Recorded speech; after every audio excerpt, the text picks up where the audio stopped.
Alih terus. Assalamualaikum warahmatullahi wabarakatuh. Allahu Akbar. Petang-petang ni kita buat sikit live. Live berkaitan isu-isu semasa yang kita kaitkan dengan hukum Allah Subhanahu Wa Taala, insya-Allah. Jadi sebelum tu kita nak dilihatkan dengan satu sajak ni yang saya ambil daripada sahabat saya. Kita baca ni untuk kita mendalami lagi berkaitan dengan tajuk yang akan kita bincangkan sekejap lagi.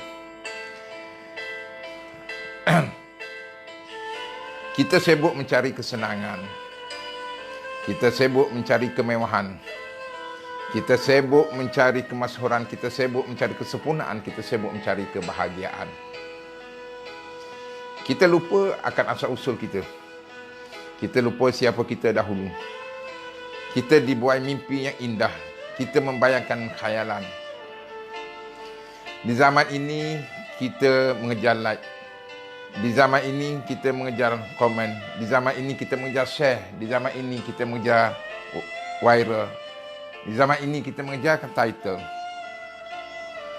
Berikanlah kami nikmat kesenangan. Berikanlah kami nikmat kemudahan. Berikanlah kami nikmat keindahan. Dan berikanlah kami nikmat kasih sayang. Berikanlah kami nikmat kesihatan. Berikanlah kami peluang nikmat memohon keampunan-Mu, ya Allah. Bimbinglah kami ke jalan kebenaran, bimbinglah kami ke arah kebaikan, bimbinglah kami akan jalan daripada kesesatan, dan bimbinglah kami daripada perasaan kebencian. Bimbinglah kami daripada kehancuran. Syukur kami ketika ini kami diberikan kesempatan untuk sama-sama memperhambakan diri kami kepadamu, ya Allah. Allah Tuhan sekalian alam. Alhamdulillah. Ya. Sedikit sajak saya ada saja-saja je lah petang-petang ni. Ni kita nak bincang isu berkaitan dengan ikhlas ni. Ya, dalam zaman semasa Covid ni, sahabat saya Ustaz Anafia, Ustaz Abid Liu, dengan perasaan beliau untuk membantu setakat mana yang termampu. Kadang-kadang kita dengar berbagai-bagai komen. Ada kata tak ikhlas lah, ada macam-macam lah. Tapi saya mengenali mereka berdua ini. Kami telah pernah bermusafir. Beliau berdua ini adalah orang yang cukup hebat. Orang yang memberi komitmen dalam bidang dakwah. Pada bidang masing-masing, tuan-tuan. Jadi, begini. Ikhlas ni, dia bukan soal perbuatan mata-mata. Ikhlas ni soal hati, dalaman kita. Dia soal dalaman hati kita. Dan tidak semestinya bila kita tak bagi tahu orang itu, kita ikhlas. Tak. Oh, aku tak boleh bagi tahu orang ni, nanti tak ikhlas, bukan. Ataupun tidak semestinya bila kita bagi tahu orang tadi menyebabkan kita tidak ikhlas, tidak juga. So, macam mana? Dia kadang-kadang begini, dalam zaman-zaman fitnah ni, kadang-kadang beritahu itu lebih bagus daripada kita tak bagi tahu. Macam mana pula Ustaz ni? Dia begini, umpama contohnya, Cik Kiah, sekarang ni musim Cik Kiah dah. Cik Kiah jual goreng pisang. Ya, Cik Kiah baru buka kedai goreng pisang. Tiba-tiba datang Cik Din. Cik Din kata, Cik Kiah buka gerai goreng pisang ke? Ya. Sedap ni nampak ni. Bagi saya RM5. Cik Kiah pun jual 10 keping lah RM5, contohnya lah. Tiba-tiba pasal dia baru buka, maka dia bagilah lebih dalam 3 keping. Bagi pada Cik Din tadi, bagi 3 keping. Nah, bagi 3 keping, Cik Din buat balik lah. Bila buka tengok, banyaknya goreng pisang ni. Murahnya daripada kedai lain. Maka sedap pula tu. 2-3 hari Cik Din pergi balik kat kedai Cik Kiah ni. Cik Kiah bagi lagi, macam semalam lah, saya nak lagi. RM10 lagi. Balik. Kali yang kedua, Cik Kiah tak bagilah lebih. Pertama kali aja yang bagi promosi tu, bagi lebih. Balik rumah dia pun tengok, semalam beli banyak keping. Sekarang sikit pula.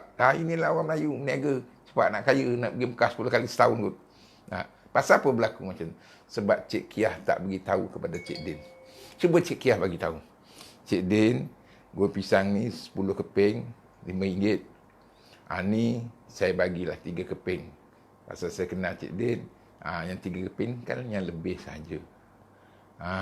Jadi bila balik buka, tak timbullah masalahnya isu. Mana kena beritahu. Anda kata tidak diberitahu, mungkin akan menyebabkan berlaku fitnah.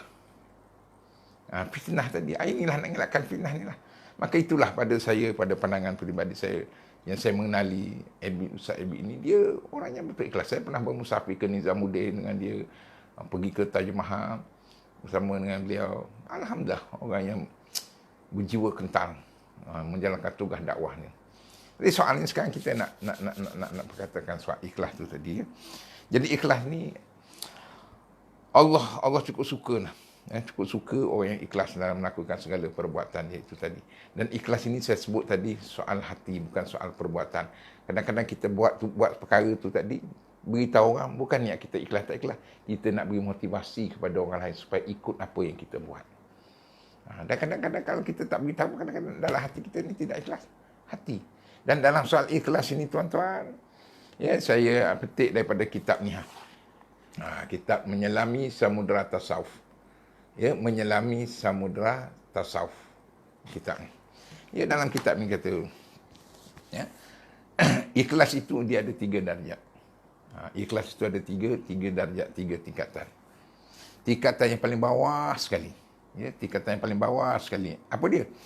Iaitu melakukan sesuatu kerana Allah dengan maksud agar memperolehi imbuhan dunia. Seperti melapangkan rezeki dan tertolak daripada mara bahaya. Dia buat suatu benda itu tadi, ikhlas kepada Allah, tapi dia nak dapat ganjaran dunia. Apa umpamanya? Contohnya dia bersedekah. Dan dia bersedekah tadi niatnya supaya Allah beri gandakan lagi rezeki dia. Sedekah dia dah ikhlas.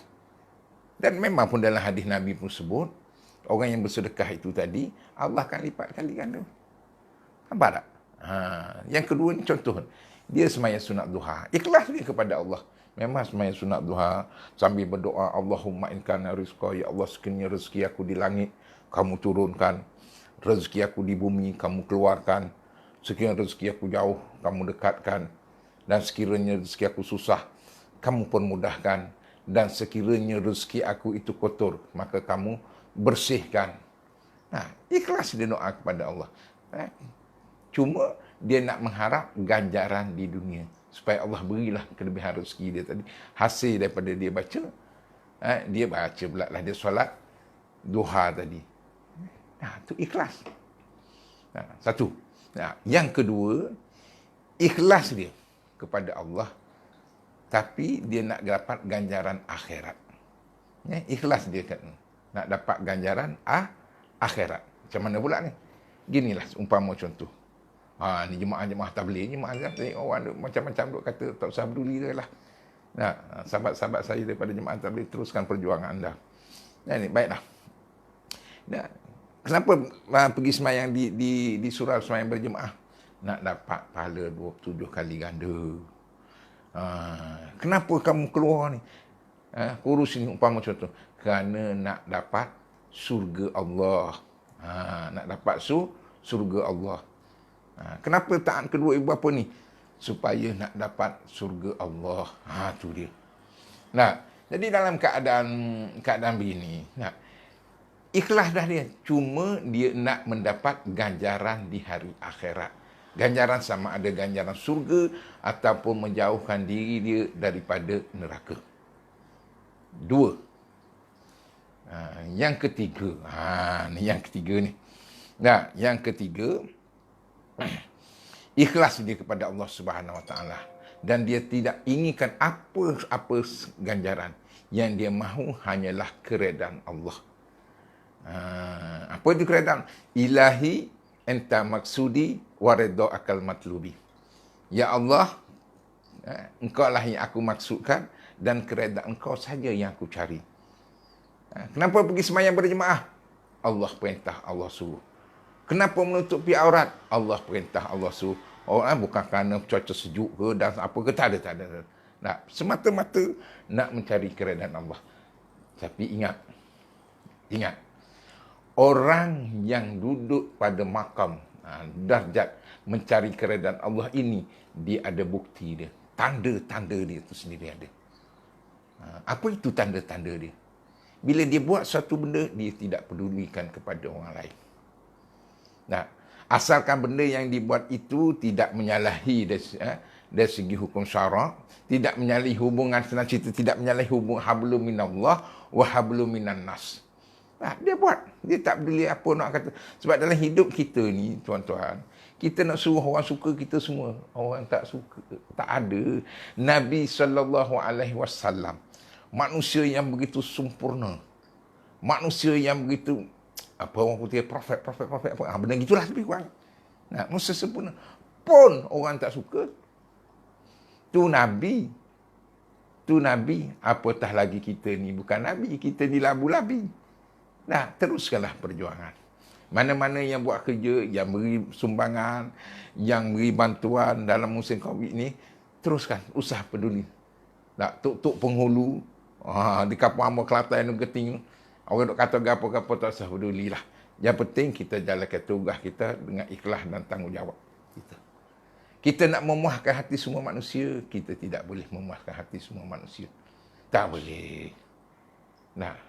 Mana boleh nak memenuhi hati semua manusia. Jadi itu saya kata tadi, orang yang ikhlas kepada Allah ni, dia tak peduli dah. Dia teruskan perjuangan dia. Apa orang nak kata, apa orang nak ejek, sama ada dari segi pujian ke, ataupun dari segi cercaan, dia tak peduli. Kadang-kadang orang puji dia pun, dia tak kata apa. Saya teringat lagi arwah Tuan Guru Murabi, Tuan Guru Ni Abdul Aziz. Dia kata apa? Dia cukup risau bila orang puji dia. Dia cukup risau. Takut bimbang-bimbang, tidak ada ikhlas. Rasa bangga dengan puji orang. Bila orang puji, kita pun bangga. Bila orang cucuk, kita pun rasa semacam je, 2 macam ke, 3 macam ke. Sebenarnya begini tuan-tuan. Bila Allah nampak kebaikan kita, orang puji kita, maka kita senyum, syukur. Syukur kenapa? Kerana Allah menampakkan kebaikan yang ada pada kita. Walhal dalam diri kita ada banyak keburukan-keburukan.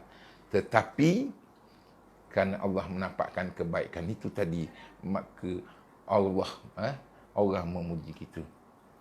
Kalau saya macam saya ni tuan-tuan, kalau orang nampak tahu, Allah buka keaiban saya, Allah buka keburukan saya, tak mengajar dah di masjid. Pihak jais tak bagi dah tauliah. Pasal apa? Allah buka. Tapi alhamdulillah, Allah lindung keburukan-keburukan, keaiban-keaiban itu tadi. Jadi sebab itu bagi kita jalan. Kadang-kadang kita pergi ceramah. Seperti saya sebagai macam ada orang tak suka, ada orang itu biasa. Bila kita keras, orang tak suka. Keras ni ustaz ni. Bila kita lembut, jangan kata ustaz ni lembut ni. Bila ustaz ni serius, ustaz ni mengajar serius saja. Tak minatlah. Bila ustaz ni ada lawak-lawak kelakar, dalam mengajar mana ada lawak kelakar. Habis mana satu kita nak ikut? Itulah cerita Luqman Al-Hakim. Yang kita dengar cerita Luqman Al-Hakim. Dia dengan keldai dia tu. Ini benar. Sebab itu tuan-tuan, orang tua-tua dulu kata apa? Buat kerja tu bismillah. Dia tak sebut ikhlas. Dia kata buat kerja tu bismillah. Apa maksud bismillah? Buat kerja tu kerana Allah. Bismillah dengan nama Allah. Buat kerja. Jadi bila kita buat kerja dengan bismillah kerana Allah, maka apa yang berada di hadapan kita, baik yang kesannya baik ataupun kesan yang tak baik, kita serah pada Allah. Serah. Natijahnya kita serah kepada Allah. Yang pentingnya usaha kita. Usaha kita. Dan saya ambil kesempatan ini untuk sahabat saya, Ustaz Anafiah, teruskan perjuangan enta, dan juga sahabat saya, Ustaz Abid Liu, yang kami pernah bermusafir. Saya duduk sebilik dengan beliau masa berada di Nizamuddin. Orang yang baik, orang yang hebat. Saya mencemburi beliau. Terus terang saya cakap, saya mencemburi beliau. Cemburu atas Allah memilih beliau untuk melakukan kerja-kerja yang saya tidak mampu untuk melakukan itu tadi. Saya tidak mampu. Jadi entah anda dengar dalam video ini, teruskan, kami sentiasa berdoa supaya Allah memberi kelapangan kepada entah untuk terus jalankan kerja-kerja dakwah.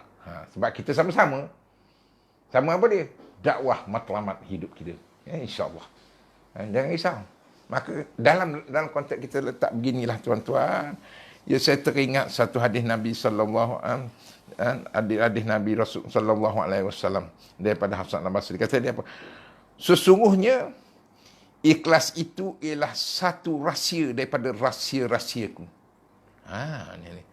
Ikhlas itu ialah satu rahsia daripada rahsia-rahsiaku, dan aku akan berikan ikhlas itu kepada mereka yang paling kukasihi daripada hamba-hambaku. Masya Allah, tuan-tuan, tinggi darjat Allah. Nah, rahsia Allah. Dan Allah akan beri kepada siapa? Orang yang dia kasih. Masya Allah, tabarakallah. Tuhan, letakkan keikhlasan dalam diri kita. Ya, letakkan keikhlasan dalam diri kita. Kalau kita ingin berada di bawah kasih sayang Allah, ya, di bawah kasih sayang Allah Subhanahu wa taala. Nah, mudah-mudahan tuan-tuan dapat memahami sedikit sebanyak dengan tajuk ikhlas ini. Saya ulang balik. Ikhlas soal hati. Bukan boleh kita nilai pada pandangan mata semata-mata. Satu. Yang kedua, ikhlas ini ada 3 kedudukan dia, tingkatan dia. Yang pertama, ikhlas kepada Allah, tetapi nak mendapat habuan di dunia. Yang kedua, ikhlas kepada Allah, tetapi untuk mendapat habuan akhirat. Antaranya kata untuk mendapat surga dan menjauhkan daripada neraka. Yang ketiga, ikhlas semata-mata kepada Allah, mencari redha Allah. Ilahi anta maksudi wa redha akal matlubi. Orang yang sebegini, orang yang dikasihkan oleh Allah Subhanahu wa taala, orang yang disayangi oleh Allah Subhanahu wa taala. Masya-Allah, kita sama-samalah. Ya, tuan-tuan, moga kita akan bertemu lagi. Ya, bertemu lagi. Kita akan bertemu lagi pada waktu dan ketika yang lain. Ya, mudah-mudahan ya, apa yang saya sampaikan ini tadi sama-sama dapat kita mengambil manfaat daripadanya. Ya Allah, campakkanlah keikhlasan di dalam diriku, ya Allah. Campakkanlah, ya Allah. Letakkanlah ketenangan dalam jiwaku, ya Allah. Berikanlah petunjuk kepadaku, ya Allah. Dan kepada orang yang melihat dalam video ini, ya Allah, ketenangan, kelapangan, keikhlasan yang semata-mata untuk mencari keredaan-Mu, ya Allah. Sesungguhnya, ya Allah, mencari keredaan-Mu ini bukan satu kerja yang senang, ya Allah. Hanya mereka yang Kau kasih, yang Kau sayang, yang Kau cinta saja, ya Allah, akan tercapai kedudukan darjat yang begitu tinggi di atas mantap dakwah, mantap ikhlas ini, ya Allah. Ya Allah, berilah keikhlasan pada kami. Campakkanlah keluhuran kelemburan hati pada kami semua. Mudah-mudahan insya-Allah kita bertemu lagi dalam live yang akan datang. Assalamualaikum warahmatullahi wabarakatuh. Bertemu kembali.